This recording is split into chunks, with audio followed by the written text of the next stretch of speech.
You ever notice how peace has a sound?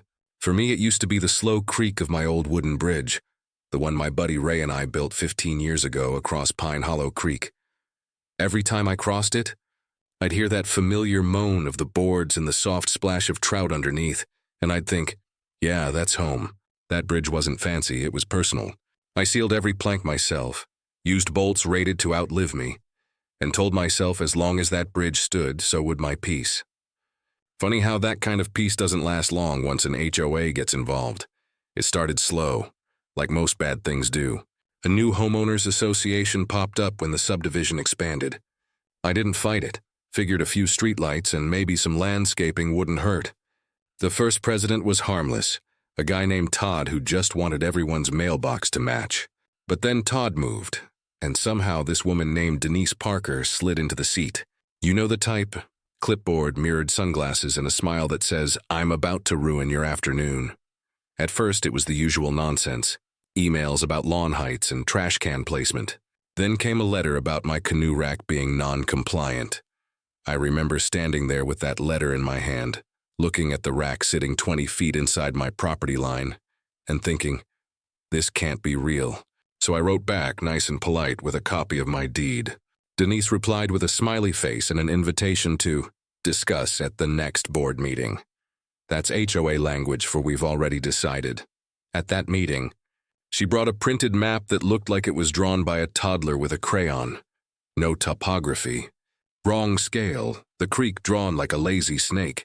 She tapped it with her pen and said, "As you can see, Mr. Lawson, both approaches to your bridge provide ingress and egress to community amenities. That puts them under HOA purview." I held up my survey from the county, stamped and signed. "As you can see, Ms. Parker, this bridge is on my land. The easement ends 50 feet before the creek." A few neighbors nodded, but most just stared at the floor, afraid to pick a side. Denise smiled like I'd told her a joke and said, "We'll take this under advisement," which I learned means we'll do whatever we want anyway. 2 weeks later, I woke to the sound of diesel engines. Big ones. I stepped outside in my robe and saw a cement truck crawling across my bridge, with Denise in the passenger seat, waving like she was the grand marshal of some parade. I shouted for them to stop. The driver waved back like we were old friends. The bridge trembled under that weight, the boards groaning, mud swirling in the water below. When I told her she was trespassing, she smiled and said, "Then maybe you should build a stronger bridge, Paul." I swear, that was the moment I felt my blood go from warm to molten. That afternoon, I put up a sign, "Private Bridge, 5-ton limit," and locked a chain across the posts. By morning, the chain was cut, and a pastel-colored notice was zip-tied in its place. Non-compliance. Remove unauthorized restrictive device within 24 hours or face fines. There was even a little smiley face sticker on the corner. I took photos of the boot prints, the cut lock, the tire tracks. I wasn't just angry anymore. I was documenting. 'Cause people can lie, photos don't. The next week, another cement truck came through, this time earlier, like they were trying to sneak by before coffee kicked in. I stood there with my hands in my pockets, watching that truck bounce across the boards. The sound of creaking wood has never made me flinch before, but that day it did. When they were gone, I noticed a crack glinting silver in the sun, right down the middle plank. It wasn't failure yet, just a warning. I called Ray over that evening. He crouched down, tapped the beam with a wrench, and nodded. "Still solid," he said. "But she keeps doing this, it won't be." We sat there a while, the creek mumbling below, both of us quiet. Finally, I said, "You ever get tired of people mistaking patience for weakness?" He chuckled. "All the time, brother." "So, what's your plan?" I looked out at the bridge and said, "Teach a lesson in physics." That next day, we got to work. I still had the old blueprints from when we first built it.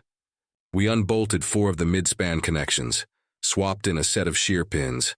Same look, same strength for light traffic, but just flexible enough to bend if someone ignored the weight limit. It wouldn't break, not catastrophically, but it would sag. Scare the hell out of anyone foolish enough to cross overloaded.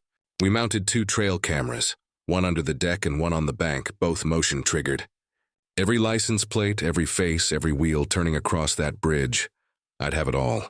By sundown, the bridge looked untouched. I swept the sawdust into the creek, rinsed the tools, and leaned on the railing, listening to the water chatter below. "You sure about this?" Ray asked. I smiled. "Completely. Sometimes the only way to make people respect boundaries is to let gravity do the talking." For a few days, things went quiet. I thought maybe she'd gotten bored, moved on to policing someone's flower beds. But peace never lasts long with people like her. One morning I was sipping coffee when I heard that sound again, the deep growl of a cement mixer. I looked at the feed on my tablet and saw her standing there, red jacket, clipboard, barking orders at the driver like she was commanding troops. I grabbed my hat and stepped onto the porch just in time to watch them roll onto the bridge. The first half went fine. The boards flexed like they always did. Then the truck hit midspan, and the shear pins did what they were designed to do.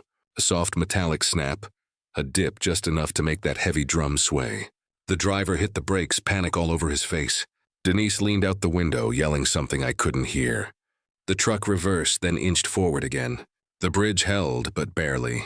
A puff of wood dust rose into the morning air. I smiled. "Not yet," I murmured. But soon.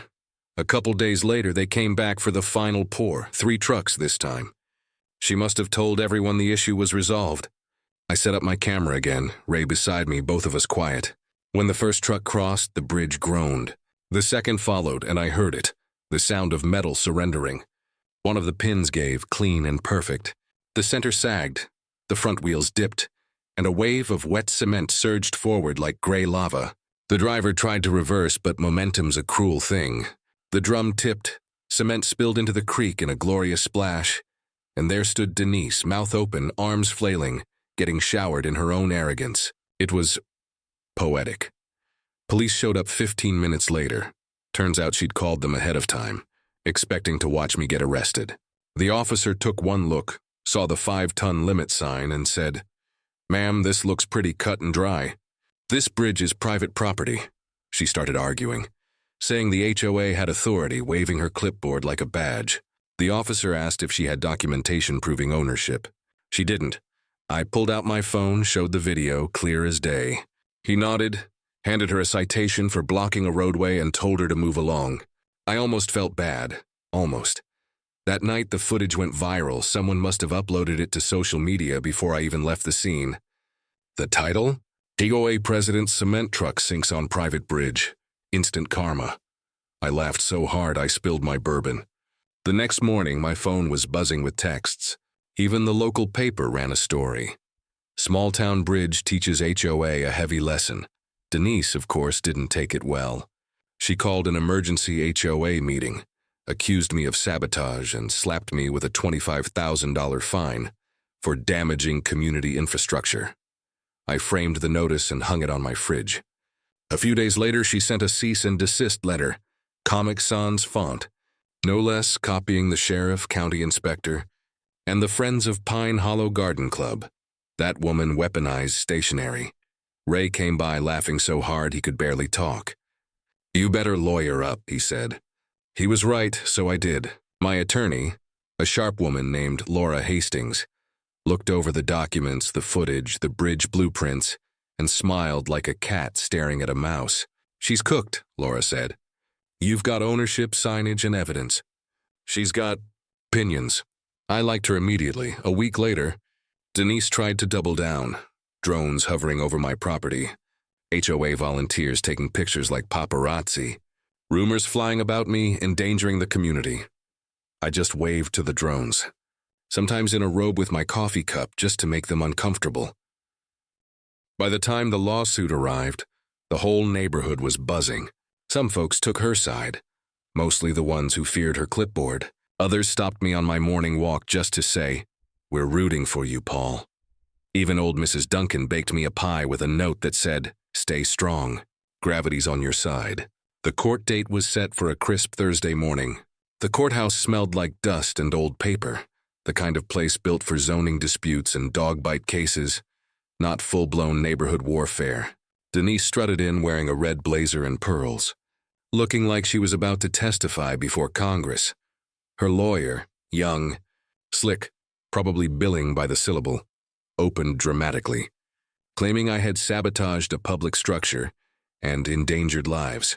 I just sat there calm as the creek in August. When it was Laura's turn, she stood, adjusted her glasses, and said, "Your Honor, this isn't about safety. It's about entitlement." Then she played the video, the truck crossing, the bridge dipping, the splash, Denise screaming. The courtroom tried not to laugh. Even the judge cracked a smile. Then came my turn to testify. Laura asked what my intent had been. I said, "To protect my property and remind folks that boundaries exist for a reason." She nodded. "Did you endanger anyone?" "No, ma'am," I said. "The bridge carried 10 tons before they brought 12. That's not sabotage. That's math." When the HOA's lawyer tried to corner me, asking if I'd tampered with structural integrity, I answered, "I reinforced it. You can't fix stupid, but you can design for it." The room erupted. Even the court reporter laughed before catching herself. Then Laura called Ray. He strolled up in his denim jacket, calm and steady. "Mr. Lawson built that bridge better than spec," he said. 10 tons easy, 11 in a pinch. We tested it ourselves. Don't argue with physics. Denise's lawyer tried to spin it, asking if I'd designed it to fail. Ray leaned forward and said, "No, sir. We designed it to be respected." That line hung in the air like a hymn. But the real nail came when Laura presented 2 maps, the official county survey and the revised version Denise had submitted to the HOA, shifting the boundary 50 feet onto my property. Laura asked the HOA treasurer, who'd been subpoenaed, to verify which was original. He did, and admitted Denise had ordered the change. The judge's jaw tightened. "Mrs. Parker," he said slowly, "this isn't a property dispute anymore. This is falsification." The room went dead silent. Her lawyer tried to recover, but the judge had heard enough. He banged the gavel. "Case dismissed. All claims against Mr. Lawson are void. Joint counsel may face further review for document tampering." Denise froze, her face drained of color. For once, she had nothing to say. Outside, reporters swarmed. One asked if I had a comment. I smiled and said, "Never underestimate a well-built bridge." That line ended up on the evening news. The fallout was immediate. HOA members demanded her resignation. Turns out she'd diverted over 40 grand in HOA funds to pay her legal fees. At the next meeting, the board voted unanimously to remove her. I went not to gloat, just to end it. She sat there pale, trying to sound defiant, claiming the court's decision was incomplete. I stood up and said, "Actually, Denise, there's something the court didn't see." Then I pulled out a document from the Department of Transportation, a 20-year federal permit for a private access bridge across Pine Hollow Creek, explicitly exempt from HOA jurisdiction. The room gasped. "Meaning?" I said. "Not only is this bridge mine, it's protected under federal law. You never had authority here at all." She sputtered, saying I was exploiting a technicality. "It's called property rights," I replied. "You should try reading them sometime." The board chairman, a retired lawyer, nodded and said, "Effective immediately. Mrs. Parker is removed from office." The crowd applauded. She stormed out, shaking. On her way past me, she hissed, "You think this is over?" I smiled. "For you it is. But if you ever want to cross that bridge again, ask permission first." A week later, I got a letter from the new HOA board, an apology, formal and genuine. They even sent a check for $1,000 to cover my legal costs. I didn't cash it. I framed it and hung it on the wall right beside the original blueprint of the bridge. Art in its purest form. Life went quiet again after that. No more drones, no more pink notices. The HOA started doing what it was supposed to. Organize picnics, plant flowers, talk about potholes instead of power. Neighbors began waving again. One afternoon, Ray and I sat on the bridge with a couple beers watching the water sparkle. "So," he said, "what's next for the man who beat the HOA?" I shrugged. "Retirement." "For real this time," he laughed. "Until someone parks half an inch over your line." I grinned. "Then I'll build another bridge." That night I filmed a short clip on my phone, just me standing on the bridge at sunset. I said, sometimes you don't need revenge. You just need truth and a little patience to let gravity do the rest. I posted it online, and wouldn't you know it, it went viral again. People called it poetic. Some called it justice. A few said I was lucky. But I don't think luck built that bridge. I think patience did. Every time I cross it now, I listen for that sound. The slow creak of wood and the murmur of the creek below. It's the sound of balance, of something built right, something earned. That bridge has scars now, sure, but so do I, and both of us are still standing. So tell me, what would you have done? If someone kept crossing your line, would you shout louder? Or would you let the truth carry the weight? I'd love to hear your story down in the comments, because out here, there's always another Karen, always another bridge, and always another lesson waiting to be crossed.